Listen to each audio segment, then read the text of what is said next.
Maiba taya! Maiba taya!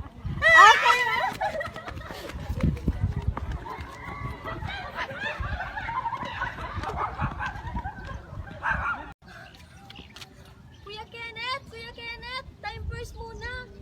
Ate Giselle, Ate Erica, hindi po ba kayo napapagod maglaro? Napapagod. Pero tingnan mo yun, no? Ano kaya yun? Ang ganda ng hugis. Wow.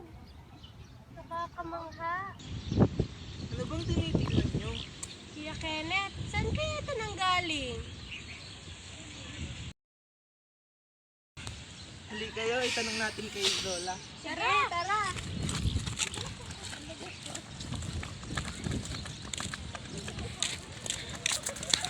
Oh, mga apo, saan kayo galing? Mukhang pagod na pagod kayo. Lola, naglaro po kasi kami nila Kuya Kenneth, Ate Erica at Ate Giselle. Lola, may tatanong po kami. Ano po tawag sa tanawin na ganyan? Ang tawag dyan, apo, ay Bulkang Mayon. Bulkang Mayon? Ano yun? Gusto niyo bang manilig ang kwento ng Bulkang Mayon? Opo, Lola! Sige, naupo na kayo. Handa na ba kayo makinig, mga apo? Opo, Lola! Ang alamat ng Bulkang Mayon. Noong unang panahon, sa bayan ng Ibalon, ay may nakatirang isang kabig-habighaning dalaga at nagngangalang Dalagang Magayon. Anak siya ni Naraha Makusog ng Rawis at Darawi. Ngunit, namatay ang kanyang ina matapos siyang isilang. Ang kagandahang taglay ni Dalagang Magayon ay nakaakit sa maraming manliligaw mula sa iba't ibang tribo. Isa sa kanila ay ang mapagmataas at palalong sipag Tuga. Isang magaling na mangangaso at malakas na pinuno ng Iriga, na nagpapakita ng panliligaw sa pamamagitan ng mga mamahaling regalo sa ama ni Magayon. Ngunit, hindi iniibig ni Dalagang Magayon si Pagtuga. Ang puso niya ay pag-aari na ni Panganuron, ang matapang na anak ni Rahakarilayan ng Katagalugan. Iniligtas siya nito sa bingit ng kamatayan ng isang umagang maligo siya sa ilog Lawa. Habang binabalanse ang sarili sa isang bato, siya'y napadulas at nahulog sa ilog. Hindi siya marunong lumangoy kaya tinangay siya ng agos. Tiyempo namang nagdaan si Panganuron. Sinakluluhan siya nito nang marinig siyang sumisigaw. Tumalon sa ilog at sa isang sandali, naroon na siya sa tabi ng dalaga. Maingat niyang dinala ang takot na dalaga sa pampang.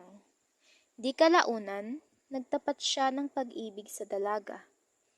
Nahihiyang aminin ni Dalagang Magayon na nahuhulog na din ang loob niya sa binata. Ang kanilang pag-iibigan ay nagbigay sa kanila ng lakas ng loob upang makatungtong sa bahay ni Raha Makusog. Napagtanto ni Raha Makusog na mahal ng kanyang anak ang binata at hangad din niya ang kaligayahan ng kanyang anak. Sa gayon, ay binigyan siya at si Panganuron ng oras upang paghandaan ang nalalapit nilang kasal sa tulong ng basbas ng kanilang ama. Dala ng matinding kasiyahan, nagpunta ang balitang ikakasalang dalaga ay nakaabot sa pandinig ni Pagtuga. Lubos siyang nagalit at gumawa siya ng paraan upang mapigilan ang nalalapit na kasal ni Panganuron at Magayon. Isang araw, nang pumunta sa bundok si Raha Makusog upang mangaso, hinarangan siya ni Pagtuga at dinala sa kanila upang gawing bihag. Palalayain kita kung ibibigay mo sa akin si Bagayon, para maging asawa ko, sabi ni Pagtuga kay Raha Makusog. Ang kasagutan ay wala sa akin, tanungin mo si Magayon at sa kanya mo malalaman ang sagot, sabi ni Raha Makusog. At dinala si Dalagang Magayon sa harap ni Pagtuga. Sinabi ni Pagtuga na papatayin ang ama ng dalaga kung hindi papayag magpakasal sa kanya. Umiiyak siyang sumang-ayon sa gusto ng binata. Magaganap ang ating kasal sa loob ng 7 araw, sabi ni Pagtuga. Dali-dali niyang inutusan ang kanyang mga tauhan na paghandaan ang darating na kasalan. Dahilan sa biglaang pangyayari, iniwan ni Panganuron ang paghahanda sa kasal nila ni Magayon. Nagmamadali itong nagtungo sa Rawis, dala ang kanyang mga mandirigma. Mabilis ang sumunod ng mga pangyayari.